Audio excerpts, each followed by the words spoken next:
So mains advance in both subjects what matters is कि आपने mathematical tools कितने अच्छे से कवर किए हैं। यूजुअली इतना ज़्यादा टाइम नहीं मिलता है मैथमेटिकल टूल्स करने का, पर अब की बार हमें मिल रहा है तो हम उसका पूरा फ़ायदा उठाएंगे। और आई होप कि आप एक भी चीज़ बिल्कुल मिस नहीं करेंगे। जो भी चीज़ें हैं वो आप अच्छे से पूरा उसको समझने का आपको अपॉर्चुनिटी मिल रही है, तो make use of this opportunity.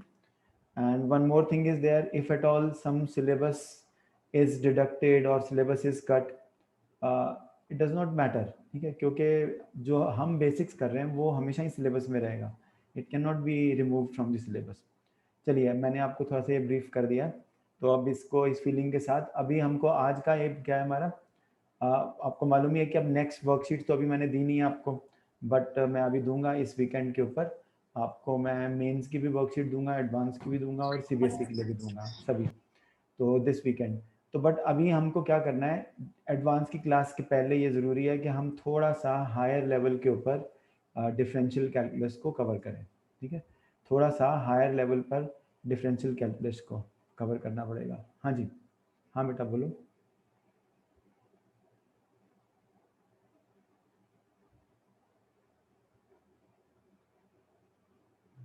हाँ जी बोलो बेटा, हाथ रेज किया हुआ आपने हर्षित के नाम से। कौन एंटर कर रहा है? सर क्रिश, वो दूसरी आइडिया है। अच्छा बेटा, कोई बात नहीं प्लीज, ठीक है। कुछ पूछना है बेटे? अच्छा ठीक है, आपने मुझे भेजे थे न्यूमेरिकल्स, वो भेज देंगे, वो कोई बड़ी बात नहीं है। मैं टाइम नहीं लगा, मैं भेज नहीं पाया।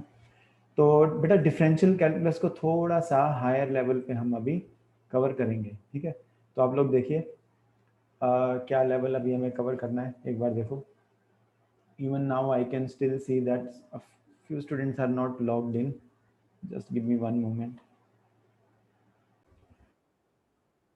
तो बेटा अगर हम डिफरेंशियल कैलकुलस की बात करते हैं, तो अभी डिफरेंशियल कैलकुलस जितना हमने किया है उससे थोड़ा हायर लेवल की हमें ज़रूरत पड़ेगी, क्योंकि अगले वीक में आपको जब जब हम स्ट्रेट लाइन मोशन शुरू कर देंगे, तो कॉम्पिटिटिव एग्जाम्स वाली जो वर्कशीट्स हैं, बाकी दुनिया तो उनके ऊपर अक्टूबर नवंबर में पहुंचेगी, हम उसको अभी ख़त्म कर देंगे, ठीक है। तो आप देखते जाओ वो कैसे होगा। तो जैसे अगर मैंने आपको कहा थोड़ा सा डिफरेंशियल कैलकुलस करा रहा हूँ, अब आपको ये याद होना चाहिए सभी चीज़ें। अगर मैंने ऐसे लिख दिया, ठीक है, क्वेश्चन क्या है देखो, क्वेश्चन है y is equal to sine 2x, right, and we have to ask what will be the derivative of y with respect to x। हमें dy बाई dx की वैल्यू निकालनी है, dy बाई dx की value determine करनी है। कैसे determine होगी बेटा ये वैल्यू, ठीक है, लेट अस थिंक। तो सबसे पहले मैं स्टेप बाय स्टेप चल रहा हूँ। युग बताओ, ये साइन फंक्शन है, यस सर। इसका आर्ग्यूमेंट क्या है बेटा? 2x। 2x है आर्ग्यूमेंट। तो अभी तक हमने जब आर्ग्यूमेंट देखा था तो वो सिर्फ x था, है ना। यहाँ पे 2 एक्स्ट्रा घुस गया अभी। आप कहोगे सर इससे क्या फर्क पड़ता है, क्योंकि x एक एंगल था और ये भी एक एंगल बन जाएगा। तो जैसे अगर मान लो मैंने आप x 30 डिग्रीज लेते हो, तो इसमें आप मुझे कहोगे कि सर इसमें हम क्या करेंगे, बस 2 टाइम्स 30 डिग्रीज और ये तो 60 डिग्रीज बन गया, बस कुछ नथिंग चेंजेस, ये एंगल ही रहेगा। तो बहुत अच्छी बात है, ठीक है। लेकिन अब आप देखो ये कौन सी कैटेगरी में आता है, साइन 2x कौन सी कैटेगरी में आता है। अब देखना, अगर मैं यहाँ पर ऐसे लिख दूंगा 2x प्लस 30 डिग्रीज, तो भी आप शायद ज़्यादा विचलित नहीं होगे। आप कहोगे कि सर देखो x मान लो 15 डिग्रीज है, तो ये 30 बन गया और ये 30 बन गया और ये 60 बन गया।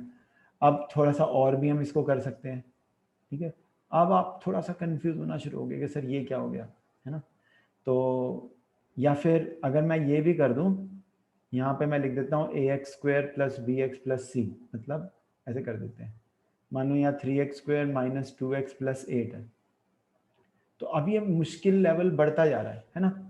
तो जे लेकिन क्या चीज़ कॉम्प्लिकेटेड बन रही है, साइन तो हर जगह वही है, साइन तो साइन ही है। क्या कॉम्प्लिकेटेड बन रहा है नेति बताओ, what is becoming more and more complicated? Argument of sin x. Absolutely of sine function. Sine function का जो आर्ग्यूमेंट है वो थोड़ा अजीब अजीब सा बनता जा रहा है। तो बेटा हमने एक फॉर्मूला किया था, ये बेसिक फॉर्मूला हमने किया था कि dy बाई डी एक्स, अगर y साइन एक्स है, अगर y साइन एक्स है तो dy बाई डी एक्स कितना होता है नित्या? cos x। हाँ, तो अगर y साइन एक्स है तो d by D x of y, ये आ जाएगा आपके पास cos of x। Very nice. तो डेरिवेटिव के बेसिक फॉर्मूले बिल्कुल टिप्स पे कर लो बेटा, ये टेबल से भी ज़्यादा ज़रूरी है अगर आपको नीट मेंस की फिजिक्स करनी है तो। और मैं अभी बहुत अच्छे मूड में हूँ इस साल काम करने के, मुझे ये लग रहा है कि मेरे इस बैच में से भी बहुत अच्छा आउटपुट आ जाएगा, क्योंकि मैं बहुत स्लो कराने में सफल हो गया हूँ। इससे ज़्यादा स्लो कराना की ज़रूरत नहीं है, और फिर भी बाकी से लोगों से हम बहुत फास्ट रहेंगे, आप थोड़े दिन में देखते रहिए, ठीक है कैसे मैं बोल रहा हूँ। तो हमें निकालनी है यहाँ पे dy बाई डी एक्स की वैल्यू, ठीक है। तो अब कैसे निकालेंगे बेटा, जब यहाँ पर x ना हो, अगर x है सिंपल वेरिएबल x, इसको हम क्या बोल देंगे, सिंपल वेरिएबल x, तब तो हमारे पास डायरेक्ट फॉर्मूला है dy by D X is d by D x of y is cos x, तब तो हमारे पास सिंपल फॉर्मूला है, ठीक है, स्ट्रेट फॉरवर्ड। लेकिन अगर यहाँ पे सिंपल वेरिएबल ना होकर क्या चीज़ है, सिंपल वेरिएबल ना होकर क्या है, ये बेटा x का एक फंक्शन है, ये दिख रहा है आपको, ये चीज 3x स्क्वायर माइनस, जो आर्ग्यूमेंट है वो खुद एक x का फंक्शन है, it is a function of x, it is not just x but it is a function of x। Understood? तो मैं आपको ऐसे क्वेश्चंस करने के लिए एक मेथड बता रहा हूं, जब आर्ग्यूमेंट सिंपल वेरिएबल ना हो, जब आर्ग्यूमेंट सिंपल वेरिएबल ना हो, रादर वो क्या हो, एक फंक्शन, ठीक है। तो इसको बाद में देखेंगे, इसको अभी भूल जाओ 2 मिनट के लिए, इसको देखो आप, है ना, पहले वाला तो सेम ही है, इसको हटा देते हैं, इसको हटा देते हैं, ठीक है। इन तीनों फंक्शंस को बाद में देखेंगे। So what are we trying to learn, we are trying to learn answer, we are trying to learn how to find dy by D X when we don't have x here but something other than x, ठीक है। और जो technique हम लगाएंगे वो हर जगह लगेगी, ठीक है। तो देखो, तो अब यहाँ पे sin 2x में x नहीं, सिंपल वेरिएबल नहीं है, तो हम इसको सिंपल वेरिएबल बना देंगे, 2x को हम कुछ सिंपल बना देते हैं, जैसे मैं 2x को z बना देता हूँ। अब आपको z कैसे बनाया, तो इसमें मैं एक टेक्निक यूज कर रहा हूँ जिसको हम बोलते हैं substitution method.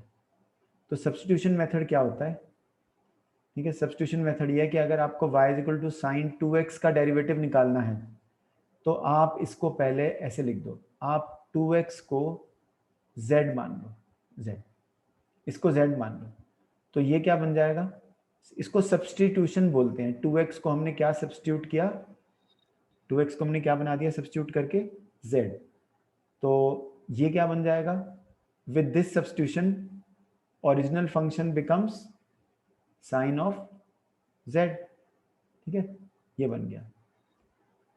With after making the substitution z is equal to 2x, ये क्या बन गया, y is equal to sine of z।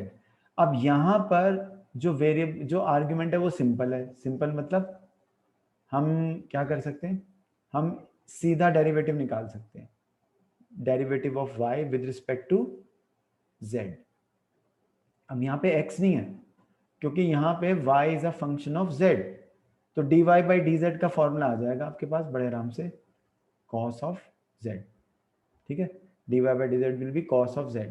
और यहाँ पे क्या आ जाएगा बेटा, इसको देख के हम क्या कहेंगे, what is the function of what, यहाँ पे हम कहेंगे z is a function of x, तो हम derivative of z with respect to x निकाल सकते हैं, derivative of z with respect to x हम फाइंड कर सकते हैं, कितना आएगा, ये आ जाएगा आपके पास, कितना आएगा इसका डेरिवेटिव, सबको पता है, जिनको नहीं पता उनके लिए एक बार बता देता हूँ, D z by D x आएगा d by D x of 2x, 2 बाहर चला गया, ये बना dx अपॉन dx, ये 1 हो जाएगा।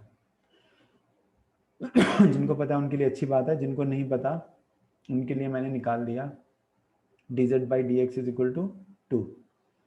अब हमें क्या निकालना था, हमें निकालना था dy बाई डी एक्स, लेकिन हमने क्या निकाला, dy बाई डी जेड, और यहाँ से dz बाई dx।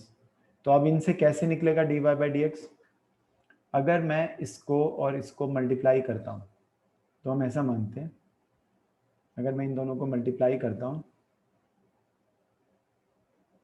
तो हम ऐसा मानते हैं कि ये जो dx dz है ये कैंसिल हो जाता है, ठीक है, dz गेट्स कैंसल्ड आउट। अब एक्चुअली क्या होता है वो तो एडवांस फॉर्मूला है, लेकिन अभी फॉर द टाइम बिंग ऐसा आप सोच सकते हो, ठीक है। तो आपके पास आ जाएगा dy बाई डी एक्स, जो चीज़ हमें निकालनी थी वो बचेगी यहाँ पे, ठीक है। तो आपको इन दोनों को मल्टीप्लाई करना है, ठीक है, 2 टाइम्स कॉस ऑफ z। तो इसको और इसको मल्टीप्लाई करेंगे तो dz से ख़त्म हो जाएगा, कैंसिल हो गया, और 2 cos z आ गया। लेकिन अब इस 2 को तो हम लिख देंगे, लेकिन z तो ओरिजिनल क्वेश्चन में कहीं भी नहीं था, वो तो हम अपनी मर्जी से लेकर आए थे।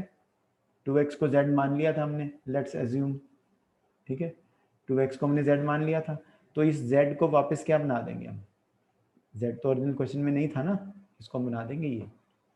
तो इसका आंसर आएगा ट्वाइस cos 2x, ठीक है, ट्वाइस cos 2x, ये आंसर आएगा सब्स्टिट्यूशन मेथड।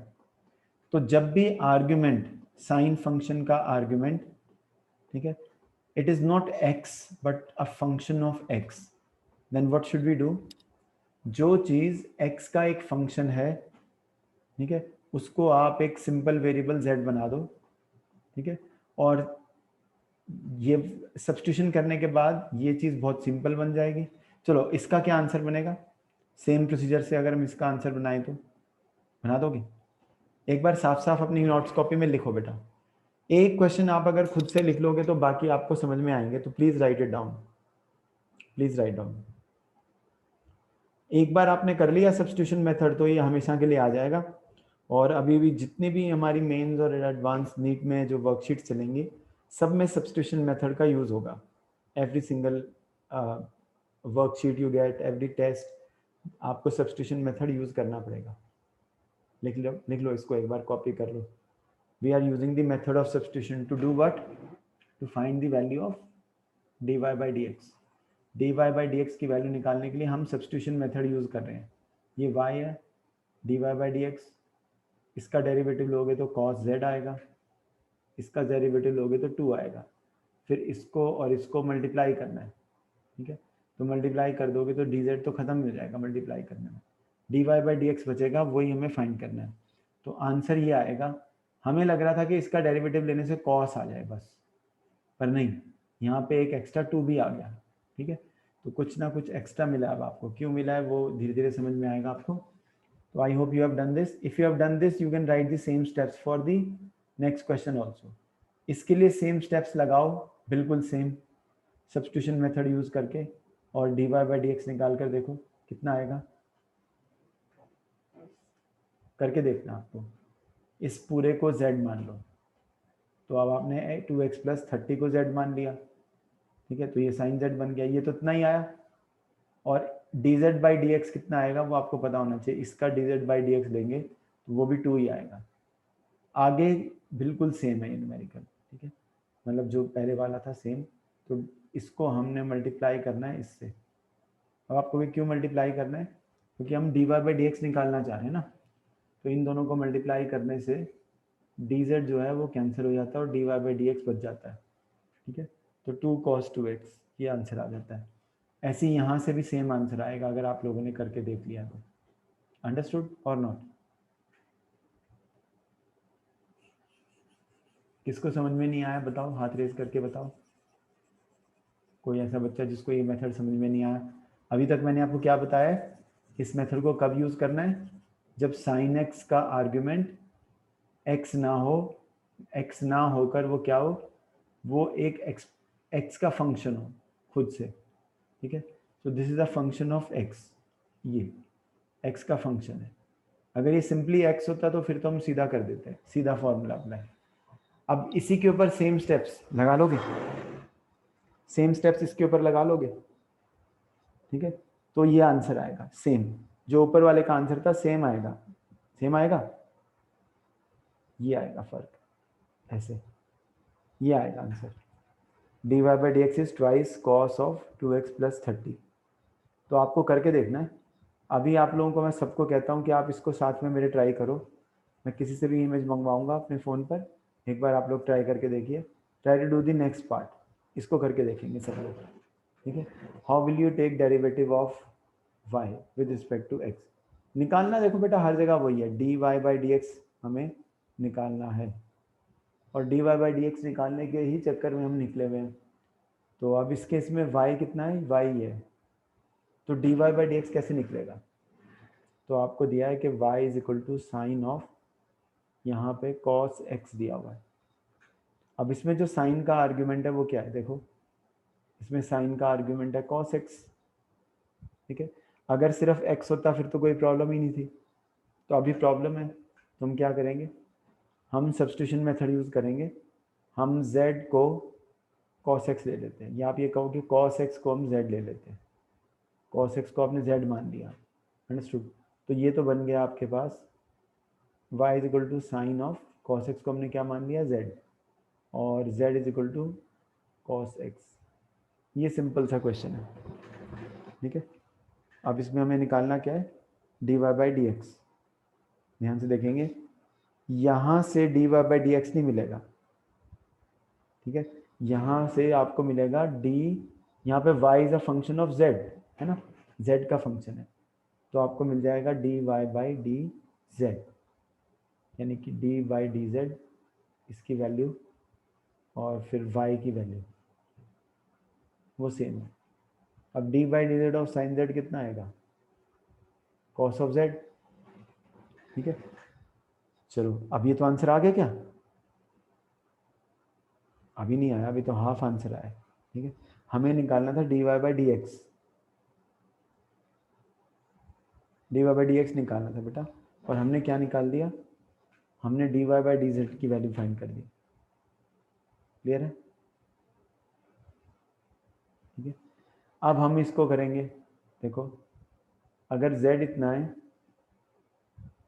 अगर मैं इसको दोनों तरफ डिफ्रेंशिएट कर देता हूँ with respect to x, D by D x of z कौन बताएगा क्या आएगा, D by D x of cos X. Khushi बताओ बेटा। Sir minus sine X. Very good, बस इतने ही सपोर्ट कर दोगे तो बहुत है, फिर तो हो जाएगा काम। तो d z by D x आएगा माइनस साइन एक्स, जो कि आप लोगों को शायद पहले से छोटी क्लास से भी मालूम है, तो नहीं मालूम है तो अभी सीख लेंगे, माइनस साइन एक्स। उसके बाद हमें क्या करना है, रजाइयाँ निकालनी है तो बेसिकली ये आ जाएगा आपके पास d Y by D z multiplied by D z by D x. तो अब ये कैंसिल हो गया, और क्या आया, d Y by D x की वैल्यू आपके पास कितनी आई बेटा, बताओ। इन दोनों को भी तो मल्टीप्लाई करोगे ना, ठीक है, ये x है, ये ध्यान रखना। तो इन दोनों को मल्टीप्लाई किया तो आया minus cos of z into sine of x। तो ये आंसर होना चाहिए, क्योंकि हमारे पास d Y by D x की वैल्यू आ गई। तो क्या ये आंसर है, बिल्कुल है। बस एक फ़र्क है कि ओरिजिनल क्वेश्चन में z तो था ही नहीं, z तो हमने सब्स्टिट्यूशन से लेके आए थे, तो हम यहाँ पे cos ऑफ x कर देंगे, क्योंकि z cos ऑफ x के इक्वल है। और आगे क्या आया, साइन ऑफ x, ये आ गया साइन ऑफ x, ठीक है। तो बिल्कुल ही आसान है, ये आपका कंप्लीट आंसर है, ठीक है। I hope you have understood, ठीक है। Same procedure we can apply here also. अभी आप देखो डायमेंशंस में हमने देखे थे कि नहीं ऐसे फॉर्मूले, कुछ ऐसे देखे थे ना, कुछ कुछ ऐसे ऐसे फॉर्मूले आए थे, नहीं? तो ये बड़ा कॉमन है बेटा इसके अंदर के आपके पास इस तरीके के फॉर्मूले आए साइन और कॉस में, और ये बिल्कुल ज़रूरी है इसको सीखना जो हम अभी सीख रहे हैं, ठीक है। इसमें हमको डेरिवेटिव कैसे लेना है कि जब आपके पास कोई आर्गुमेंट जो है वो सिंपल फंक्शन ना हो, कि वो खुद एक फंक्शन है एक्स का या जो भी चीज़ है उसका फंक्शन है, ठीक है। तो अब मैं चाहता हूँ कि आप ये वाला ना खुद से करके दिखाओ, चलो शाबाश, मैं वेट कर रहा हूँ, सब लोग करके दिखाएं इसको, करो, ट्राई इट।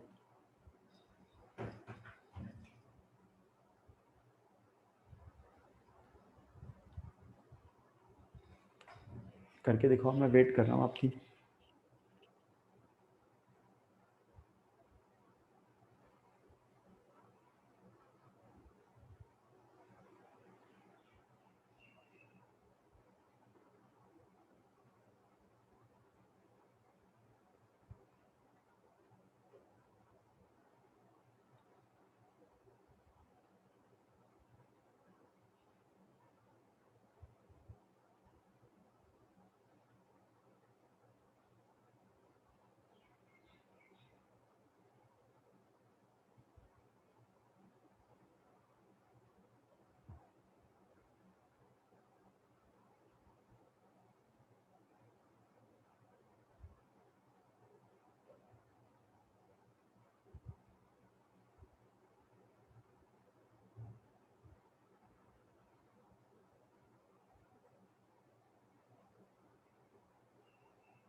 हाँ बच्चों, हो गया? कितने लोगों ने किया? How many have done?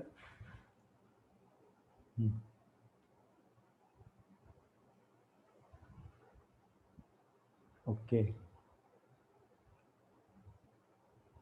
Okay, ठीक है, सही है. Quite a few of the students have done. 4 of you have raised your hand. Very good. शाबाश, तो बहुत अच्छी बात है. और क्या चाहिए हमें?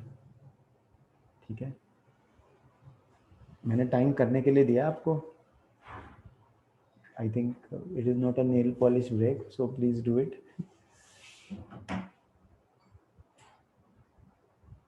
अच्छा, करते रहो, मेरी वेट मत करो, आपको करना है. सब्स्टिट्यूशन मेथड चलेगा बेटा पहले, ठीक है. सब्स्टिट्यूट कर दो. अगर जो आर्ग्यूमेंट है वो सिंपल वेरिएबल नहीं है, if the argument is not a simple variable, then you put it equal to something which could be z or any other thing, ठीक है. तो अब जैसे अगर आपके पास ये वाला क्वेश्चन है तो हम क्या करेंगे, हम y को साइन z कर देंगे. नहीं, क्योंकि हमने क्या किया, z को हमने सब्स्टिट्यूट किया 3x² माइनस 2x प्लस 8, ये क्या ना, हमने इसको z मान लिया, तो ये क्या बन गया, y is equal to sine z. अब देखो, अब अगर मैं dy बाई डी जेड करता हूँ, dy बाई डी जेड कितना आएगा, dy by D Z cos of z. अच्छा, कौन बताएगा अब? देवांश,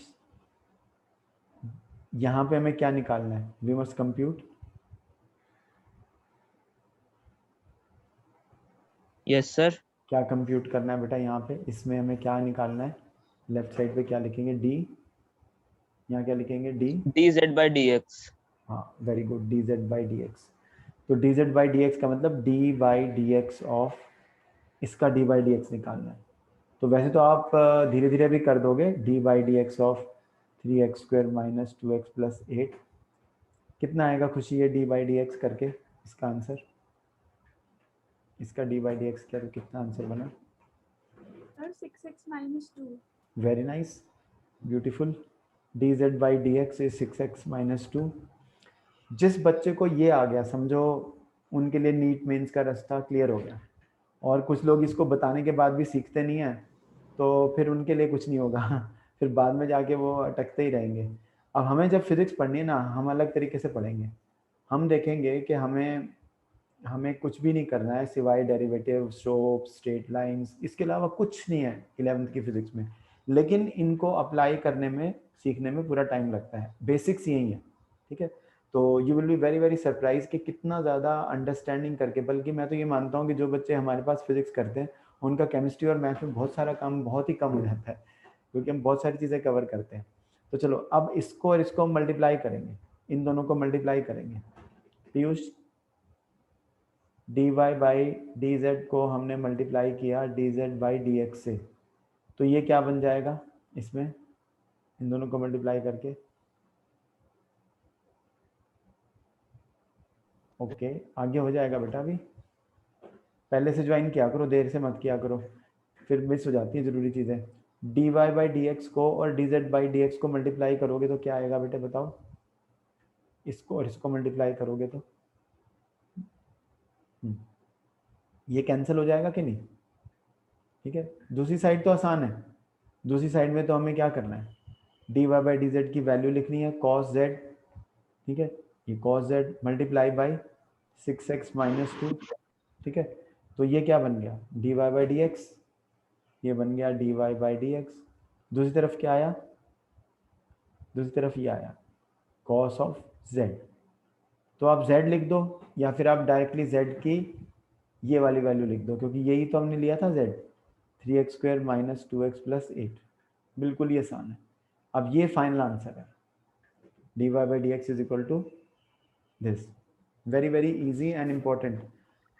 अब अगर आपको टेबल याद है बेटा, तो अगर मैं यहाँ cos लिख देता तो मुश्किल थोड़ी हो जाता, tan लिख देता इसको तो मुश्किल थोड़ी हो जाता, यहाँ मैं cot लिखता तो मुश्किल थोड़ी हो जाता.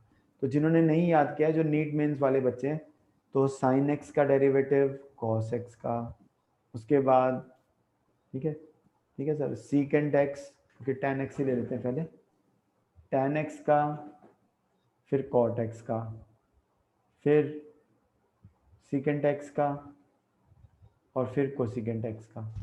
अगर ये y है तो इसका जो डेरिवेटिव आएगा विद रिस्पेक्ट टू x वो कितना आएगा, इसका फॉर्मूला हमें याद होना चाहिए।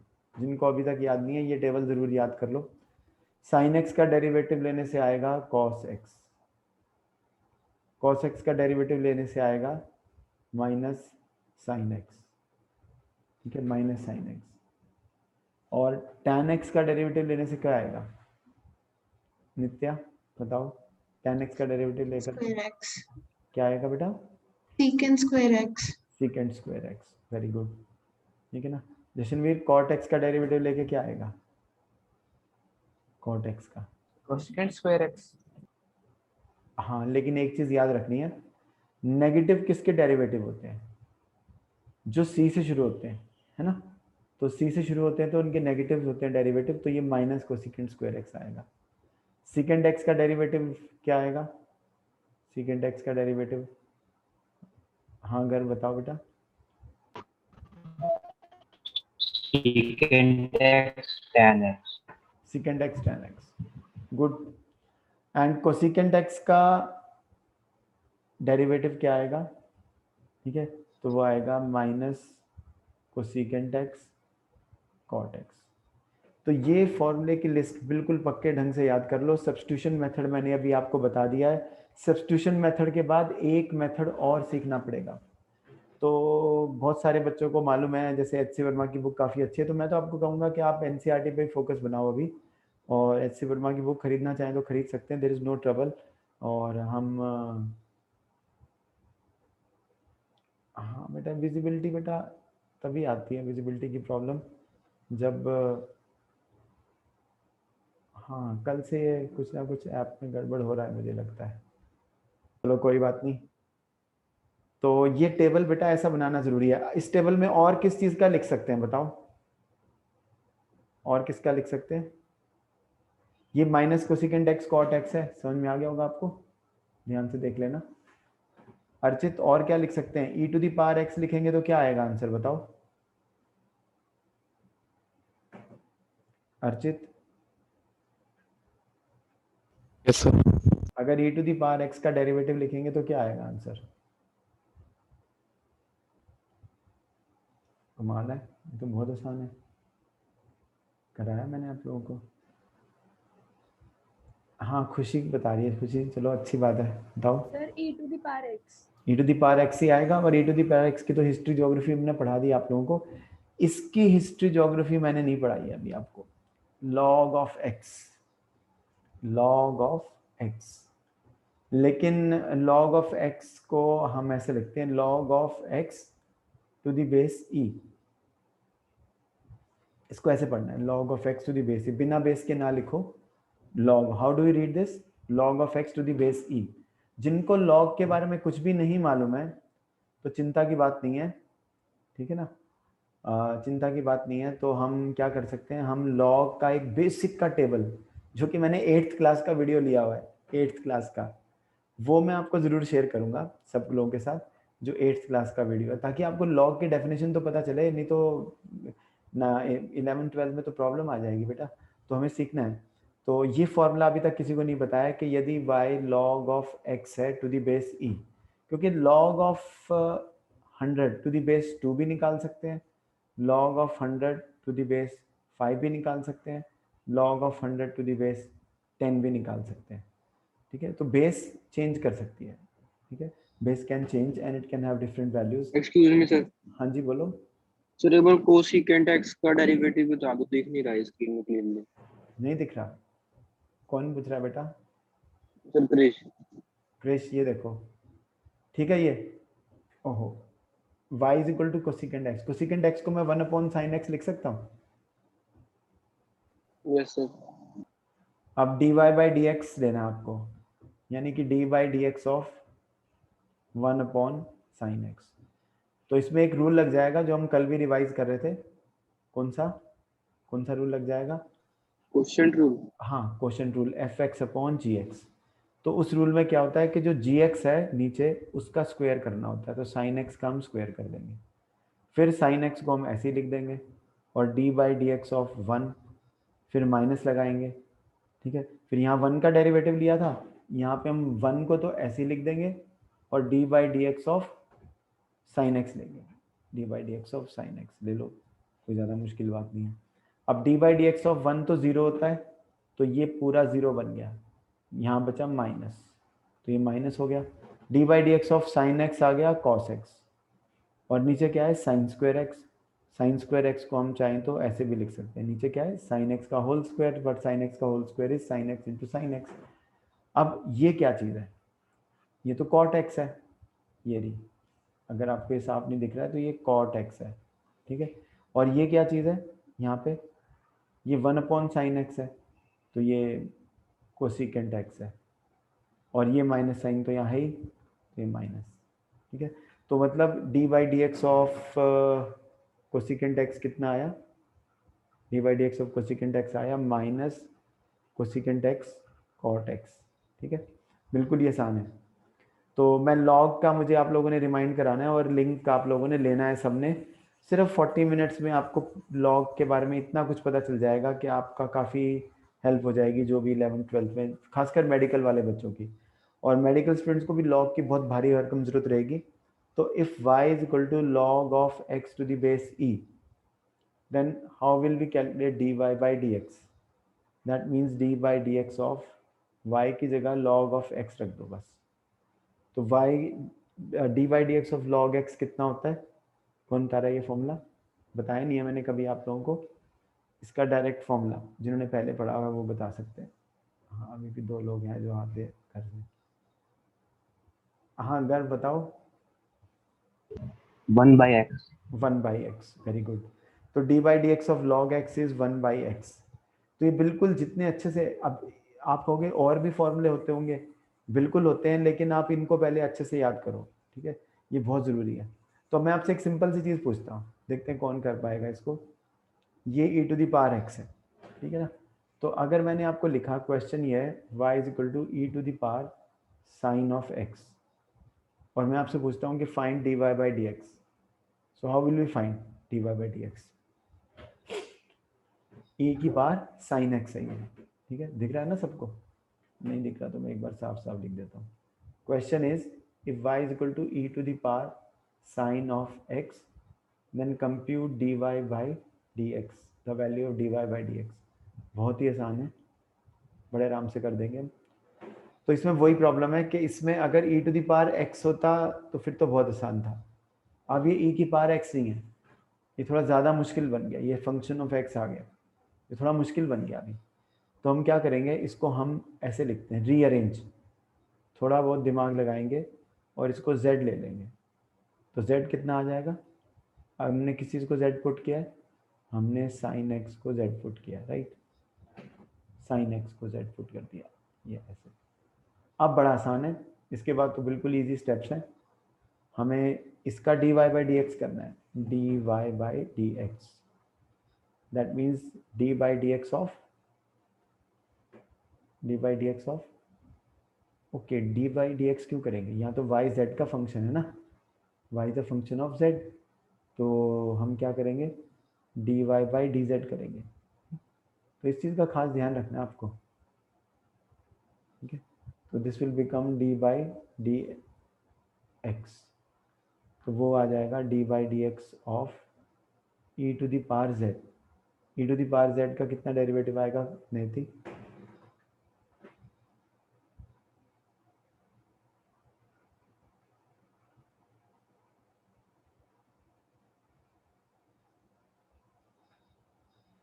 D Y by D Z कितना आएगा। अब ये डायरेक्टली, क्योंकि यहाँ पे डी बाई डी जेड है और यहाँ भी जेड है, तो वेरिएबल बस पावर में चला गया, तो आंसर आ जाएगा ई टू द पावर जेड, ठीक है, ये आंसर आ जाएगा। तो बिल्कुल ईजी है, derivative of y with respect to z. और d z by D x कितना आएगा, यहाँ से निकालो, जेड को हमने कितना लिया, जेड को हमने लिया साइन एक्स, ये रहा क्वेश्चन में, ठीक है। तो जेड को हमने लिया साइन एक्स, तो z अगर साइन x है तो d by D x of sign x कितना आएगा बताओ? d by D x of sign x will be, ये आ जाएगा cos x। अब हमको ना तो d बाई डी जेड निकालना था ना D z by D x निकालना था, z तो हम खुद लेकर आए हैं। तो आपको बस इस इक्वेशन को और इस इक्वेशन को आपस में मल्टीप्लाई करना है। तो जब मल्टीप्लाई करेंगे तो ये वाला डी जेड इस वाले डी जेड के साथ कैंसिल हो जाता है, ऐसा मानते हैं। और D Y by D X जो आएगा वो कितना आएगा? वो आएगा this multiplied by this. Understood? ये बहुत इंपॉर्टेंट है।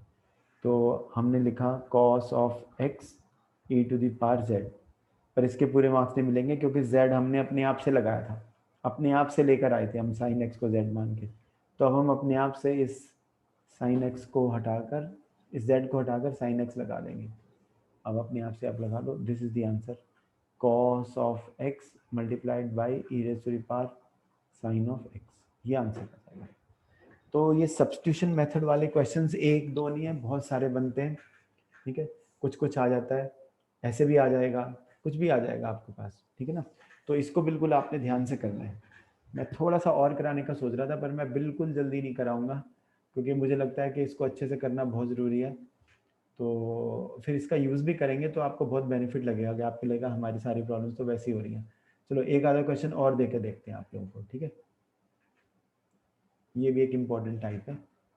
मान लीजिए ऐसे लिखा है, अब ये तो आप बड़े आराम से कर लोगे बेटा, नहीं इस तरीके के क्वेश्चंस तो, है ना। अगर आपको कहा है कि D Y by D x निकाल के दिखाओ, तो ये तो बिल्कुल भी आपके लिए मुश्किल नहीं है अभी। क्यों नहीं है मुश्किल?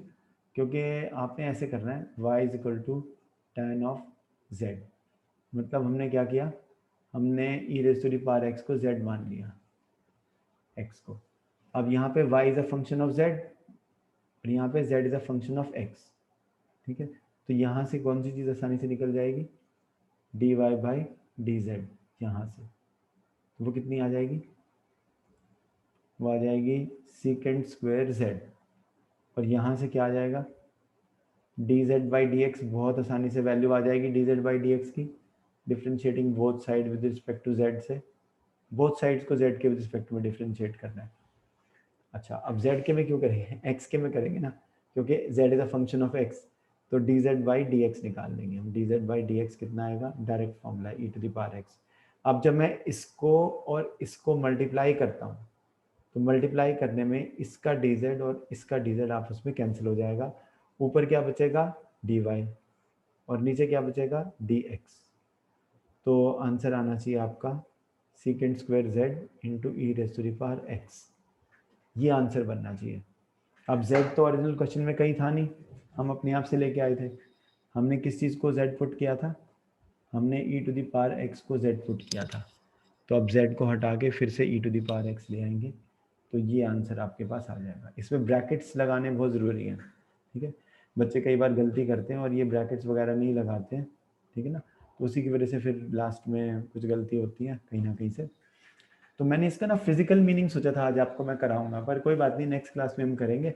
ये करना भी बहुत ज़रूरी है, जो अभी हम कर रहे हैं इसको अच्छे से करना बहुत ज़रूरी है। तो फिजिकल मीनिंग मतलब what exactly is the meaning of derivative, then when we do motion in straight line, तो ये बहुत आपको अच्छा और इजी लगेगा, ठीक है। तो चलिए अब ये बताइए मुझे आप इसको कैसे करना है। y is equal to square root of sine X, ये क्वेश्चन है और बहुत ही आसान है, ठीक है। आप लोग बड़े आराम से कर लोगे, इसको करके देखो एक बार आप लोग। मैं तो कर ही दूंगा लेकिन आप लोग पहले ट्राई करो।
तनिष कर दिया इतनी जल्दी आपने?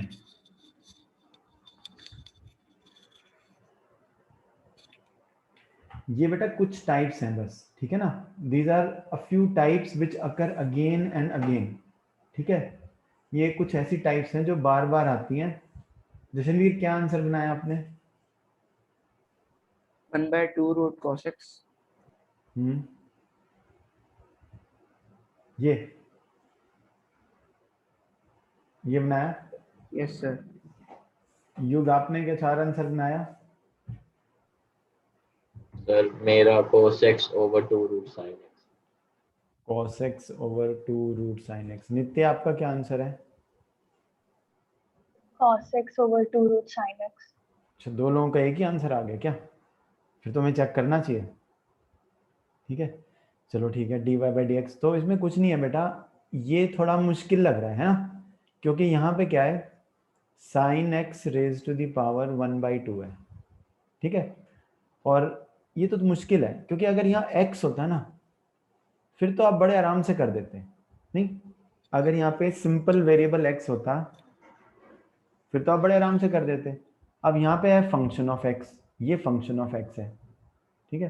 तो हम क्या करेंगे, इसको हम एक सिंपल वेरिएबल में लेके आते हैं। मतलब हम sin x को हटाकर इसको z कर देते हैं, लेट, ठीक है, use substitution sin x is equal to z। क्योंकि अगर यहाँ x होता ना, फिर ये बड़े आराम से डेरिवेटिव आता। तो अब हम इसको सिंपल वेरिएबल कर देते हैं 1/2।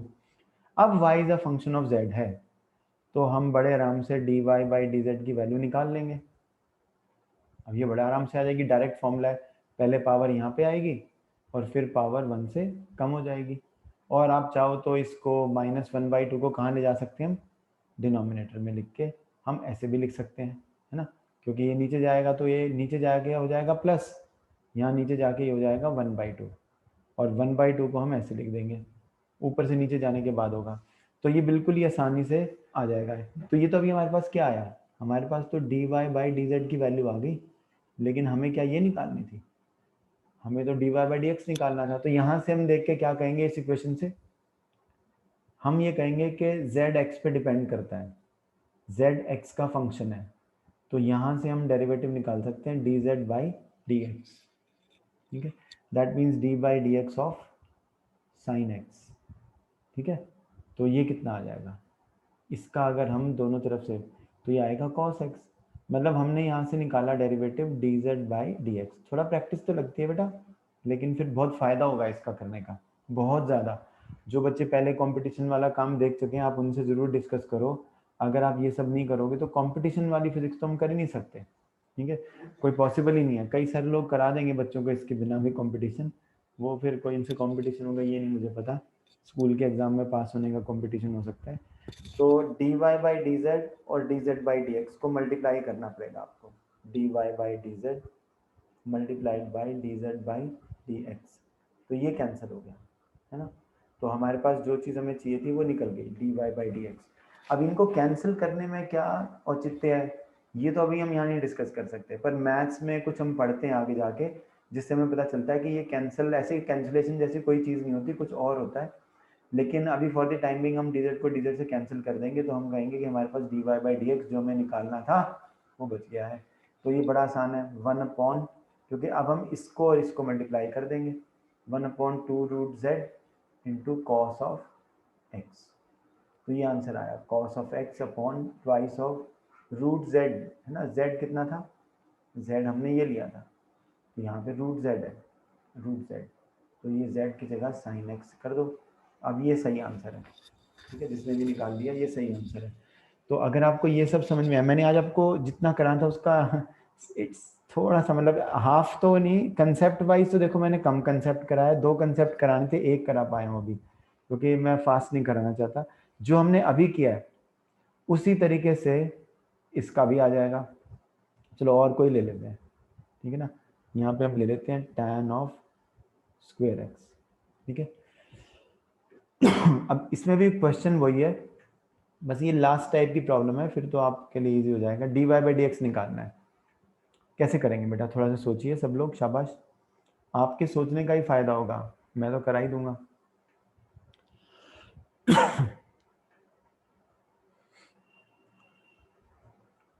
अगर हम ये वाला पार्ट कर पाएंगे तो कंपटीशन वाली फिजिक्स कुछ नहीं है, ठीक है। बस थोड़ा सा गैप रह गया। ये है बेटा बड़ा ही आसान है, क्योंकि इसका मतलब है tan x और होल की raise to the power 2। Last question में sin x था और रेज टू द पावर 1/2 था। तो अब इसको डायरेक्टली नहीं कर देना आपने, डायरेक्टली ऐसे मत कर देना 2 tan x, मतलब पावर को हमने 1 से कम कर दिया, ये गलत हो जाएगा, इससे आंसर सही नहीं आएगा आपका, ठीक है। तो इसको आपको ये प्रैक्टिस से पता चलता है, और शुरू शुरू में 11th में आप कहोगे कि सर हमें कैसे पता चलेगा, लेकिन ज़्यादातर आपके न्यूमेरिकल्स हो जाएंगे। तो अगर यहाँ tan x की जगह मान लो सिंपल कुछ होता, x होता, फिर तो बड़ा इजी हो जाता डेरिवेटिव लेना, है ना। तो इसको हम सिंपल वेरिएबल बना देते हैं, ये लो सिंपल वेरिएबल बना दो। ये क्यों आया सिंपल वेरिएबल, कौन सी सब्स्टिट्यूशन यूज़ की, हमने यूज़ किया कि z जो है वो tan x के इक्वल है, z is equal to tan x, ठीक है, हमने ये यूज़ कर दिया, ठीक है। तो इसका मतलब क्या है, z अगर tan x है तो, हाँ जी सर, z अगर tan x है तो इससे हमें क्या डेरिवेटिव मिलेगा, क्योंकि यहाँ पे y z का फंक्शन है, तो dy बाई dz क्या मिलेगा बेटा हमें, ट्वाइस ऑफ z, और यहाँ पे z जो है वो x का फंक्शन है, तो हमें क्या मिलेगा, dz बाई dx, ठीक है, d by dx of this, क्योंकि z is a function of x, तो हम derivative of z with respect to x निकाल सकते हैं। अब ये फॉर्मूला जिनको याद नहीं है, तो सीबीएसई क्लास में तो क्या है, सिर्फ साइन x और कॉस x के डेरिवेटिव याद करके चल जाएगा, और 2 जगह एनसीईआरटी में log x का डेरिवेटिव आता है बस। केमिस्ट्री में ये बहुत ज़्यादा आता है डेरिवेटिव ऑफ log x, तो सीबीएसई कोर्सेज में स्कूल की ट्यूशन के लिए तो बस ये इतना चल जाता है, बस आपको tan x का cot x का ये याद नहीं होना चाहिए। तो अब यहाँ पे हमने लेना है derivative d by D x of tan x, तो ये आएगा, डायरेक्ट फॉर्मूला याद रखना है, सीकेंट स्क्वायर x, हमने डिराइव भी किया था, तो dz बाई डी एक्स आ गया सीकेंट स्क्वायर x। अब मैंने इसको मल्टीप्लाई करना है इसके साथ, इन दोनों के साथ, तो उससे क्या हो जाएगा, उससे dy by D z multiplied by dz by D x से ये कैंसिल हो जाएगा, और हमें जो चीज़ चाहिए वो हमें मिल जाएगी dy बाई डी एक्स। तो आपको इसको और इसको मल्टीप्लाई करना है, 2z को सीकेंट स्क्वायर x से, लेकिन z तो ओरिजिनल प्रश्न में कहीं था ही नहीं, हम अपने आप से लेकर आए थे, किस चीज़ को हमने z ले लिया था, हमने tan x को z ले लिया था, तो हम यहाँ पे लिखेंगे 2 tan x secant square x। ये बिल्कुल ही आसान निकला, आई होप आप लोगों ने कर लिया, ठीक है, स्टेप्स तो सबको समझ में आ गए होंगे, ठीक है। तो मैं बड़ा उत्सुक हूँ ये बताने के लिए आपको, ठीक है ना, कि हम डेरिवेटिव कर रहे हैं उसका एक यूज़ ही है, ठीक है ना, तो फिर बाद में जैसे भी जल्दी से जल्दी पॉसिबल होगा तो हम ये यूज़ बताएंगे। आई hope you can see the screen, ठीक है, and you can see the graph I have drawn on the screen, ठीक है।